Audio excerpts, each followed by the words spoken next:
সকলোকে নমস্কাৰ জনাইছোঁ। আজিৰ ভিডিঅ'ৰ মাধ্যমেৰে আমি আলোচনা কৰিম গুৱাহাটী ইউনিভাৰ্চিটিৰ আণ্ডাৰত পৰি থকা FY UGP second semester MDC subject natural and physical science in everyday life final exam question paper solution সম্পৰ্কে। চ' আপোনালোকে এইখন কুৱেশ্যন পেপাৰ চাব পাৰিছে 2025ত হৈ যোৱা natural and physical science in everyday life MDCৰ কুৱেশ্যন পেপাৰ। চ' আপোনালোকৰ টোটেল যিটো ফুল মাৰ্ক থাকিব 45 আৰু পাছ কৰাৰ কাৰণে পাব লাগিব 18 অৰ্থাৎ 18। চ' প্ৰথমে আমি 1 নম্বৰ কুৱেশ্যনলৈ আগবাঢ়িছোঁ। কুৱেশ্যন নম্বৰ 1টো দিয়া আছিলে যে তলত দিয়াবোৰৰ নিৰ্দেশ অনুসৰি উত্তৰ দিয়া এ ডেছ হ'ল সৰলতম এমিন এচিড, অৰ্থাৎ খালী ঠাইত আপোনালোকে লিখিব পাৰে যে গ্লাইচিন হৈছে বা হ'ল সৰলতম এমিন এচিড।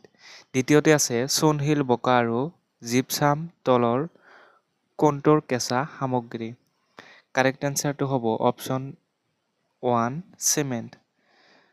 তাৰপিছতে চি নম্বৰ কুৱেশ্যন MRIৰ সম্পূৰ্ণ ৰূপটো কি? ইয়াতে লিখা আছে চাব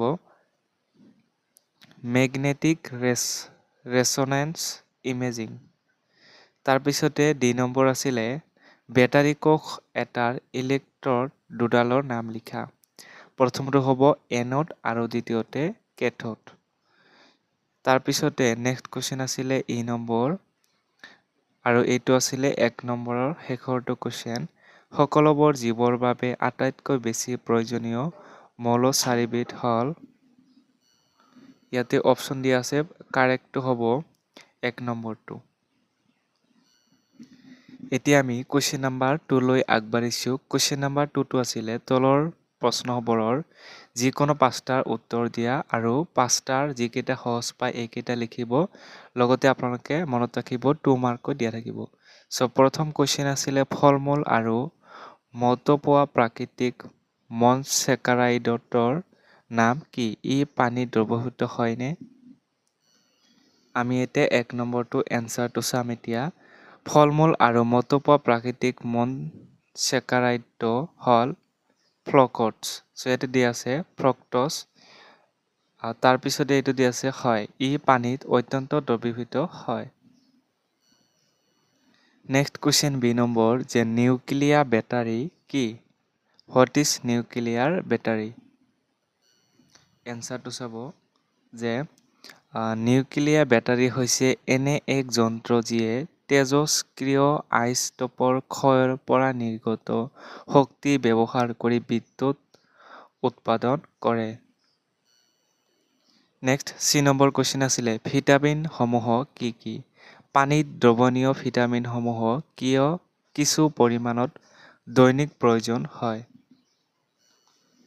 তাৰপিছতে নেক্সট কুৱেশ্যন আছিলে যিটো চি নম্বৰটো আছিলে যে ভিটামিন হ'ল আমাৰ শৰীৰৰ বৃদ্ধি আৰু সুস্বাস্থ্যৰ বাবে অতি কম পৰিমাণে প্ৰয়োজন হোৱা কিছুমান জৈৱিক যৌগ।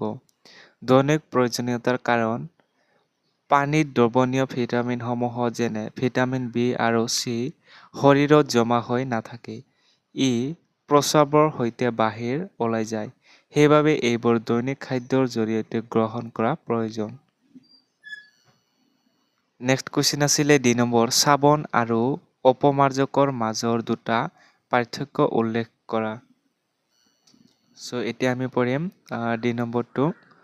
ডি নম্বৰটো দিয়া আছিলে যে চাবোনৰ বা চাবোনে ইয়াৰ পৰা পঢ়িছোঁ চাবোন হ'ল উচ্চ ফেটি এচিডৰ ছডিয়াম বা পটাছিয়ামৰ লৱণ। আনহাতে অপমাৰ্জক হ'ল দীঘল শৃংখলযুক্ত একাইল বেঞ্জিন ছালফেটনৰ ছডিয়াম লৱণ। দ্বিতীয়তে লিখিব চাবোনে ধৰ পানীত ফেন উৎপন্ন নকৰে, ফেট সৃষ্টি কৰে। তাৰপিছতে এইটো লিখিব বা আনহাতে বা কিন্তু লিখিব পাৰে, যিকোনো এটা লিখিলে হ'ল যে বা আনহাতে অপমাৰ্জকে থৰ পানীতো সহজে ফেন উৎপন্ন কৰিব পাৰে। এইটো আছিলে আপোনালোকৰ ডি নম্বৰৰ পাৰ্থক্য। এইবাৰ আমি শেষৰ কুৱেশ্যন চাম মাইক্ৰনিউট্ৰিয়েণ্টসমূহ কি কি? আমাৰ শৰীৰৰ আয়ডিনৰ ভূমিকা কি? ব্যাখ্যা কৰা। চ' এইটো চাব মাইক্ৰনিউট্ৰিয়েণ্ট যিবোৰ পুষ্টিকৰ উপাদান আমাৰ শৰীৰৰ বাবে অতি কম পৰিমাণে যেনে ভিটামিন আৰু খনিজ লৱণ প্ৰয়োজন হয় তাক মাইক্ৰনিউট্ৰিয়েণ্ট বোলে। আইডিনৰ ভূমিকা আমাৰ ডিঙিত থকা থাইৰয়ড গ্ৰন্থিয়ে থাইৰক্সিন হৰম'ন প্ৰস্তুত কৰিবলৈ আইডিন ব্যৱহাৰ কৰে। এই শৰীৰৰ বিপাকীয় কাৰ্য আৰু মগজুৰ বিকাশ নিয়ন্ত্ৰণ কৰে। চ' যিকোনো 5টা এনচাৰ ইতিমধ্যে দিছোঁ আমি আৰু বাকী কুৱেশ্যনখিনি আপোনালোকে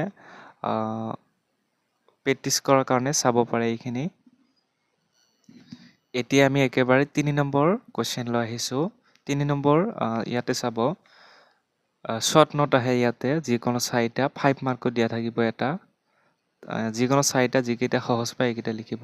চ' প্ৰথমে আপোনালোকে এইখিনি চাই ল'ব। প্ৰথমে আছে যেনে বৰ্জিত পানী সংশোধনৰ খাপকেইটা ব্যাখ্যা কৰা, মুখ্য আৰু গৌণ বেটাৰী কোষৰ মাজৰ 5টা পাৰ্থক্য, পানীয়সমূহ কি কি, খেলত ব্যৱহাৰ 3বিধ পানীয়ৰ নাম আৰু প্ৰত্যেকৰ কাৰ্যসমূহ লিখা। তাৰপিছতে দ্বিতীয়তে গ্লুক'জৰ অণুটোত কিমান কাৰ্বন পৰমাণু আছে এইখিনি।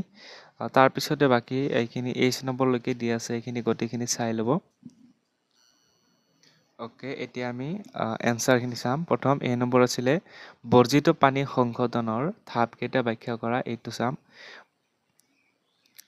প্ৰথমতে আছে স্ক্ৰিনিং। প্ৰথমতে বৰ্জিত পানীবোৰ দণ্ডু বা জালিৰ মাজেৰে পঠিয়াই প্লাষ্টিক, ড্ৰাম, কাঠি আদি ডাঙৰ আৱৰ্জনাসমূহ আঁতৰোৱা হয়। দ্বিতীয়তে বালি আৰু মিহি শিল আঁতৰোৱা।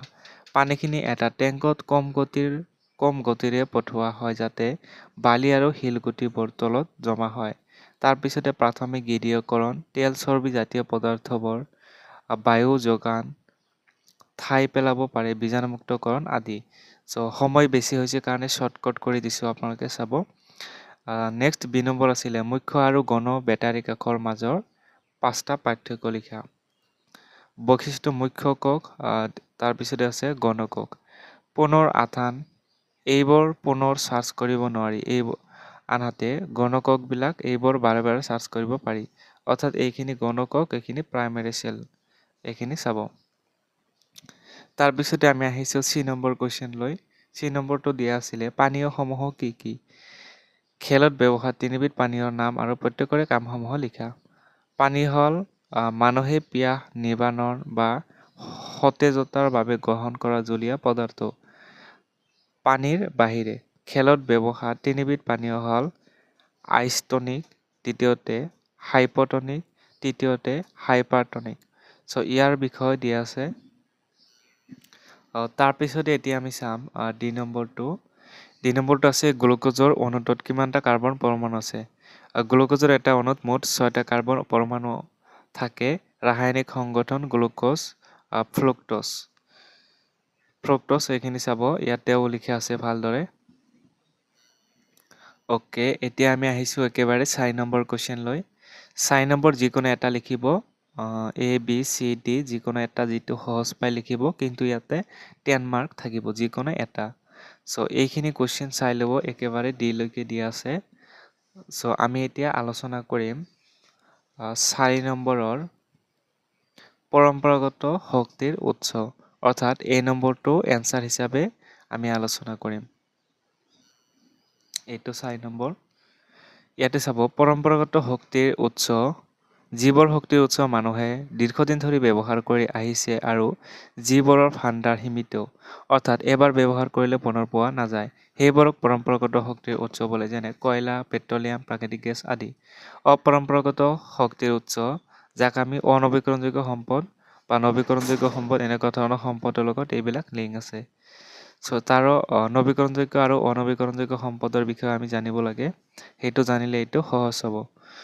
অপৰম্পৰাগত শক্তিৰ উৎস, যিবোৰ শক্তিৰ উৎসবোৰ ব্যৱহাৰ তুলনামূলকভাৱে নতুন আৰু যিবোৰ প্ৰকৃতিৰ পৰা পুনৰ নৱীকৰণযোগ্য ৰূপত বা অলিমিটহীনভাৱে পোৱা যায়, সেইবোৰক অপৰম্পৰাগত শক্তিৰ উৎস বোলে, যেনে সৌৰশক্তি, বায়ু শক্তি আদি।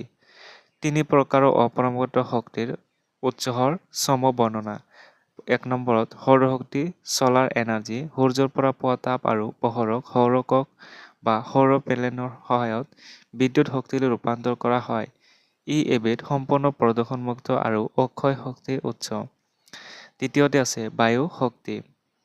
বায়ুৰ তীব্ৰ শতক ব্যৱহাৰ কৰি বায়ুকলৰ সহায়ত টাৰবাইন ঘূৰাই বিদ্যুৎ উৎপাদন কৰা হয়। বিশেষকৈ উপকূলীয় আৰু মুকলি পাহাৰীয়া অঞ্চলত ই অত্যন্ত কাৰ্যকৰী। তৃতীয়তে জৈৱ শক্তি। কৃষিৰ অৱশিষ্ট অংশ, গৰু ম'হৰ গোবৰ আৰু অন্যান্য পচনশীল আৱৰ্জনাৰ পৰা গেছীয় ইন্ধন যেনে বায়োগেছ প্ৰস্তুত কৰা হয়। ই গ্ৰামাঞ্চলত ৰন্ধন কাৰ্য আৰু পোহৰৰ বাবে উপযোগী। অপৰম্পৰাগত শক্তি ব্যৱহাৰৰ সুফলসমূহ হৈছে এই শক্তিৰ উৎসসমূহ পুনৰ নৱীকৰণযোগ্য অৰ্থাৎ এইবোৰ কেতিয়াও শেষ হৈ নাযায়। ই পৰিৱেশৰ ক্ষতি নকৰে আৰু প্ৰদূষণ মুক্ত। অপৰম্পৰাগত শক্তিৰ তুলনাত ইয়াৰ ৰক্ষণাবেক্ষণৰ খৰচ কম। এইখিনি আছিলে আপোনালোকৰ কুৱেশ্যন আৰু ইয়াৰ সমাধানসমূহ।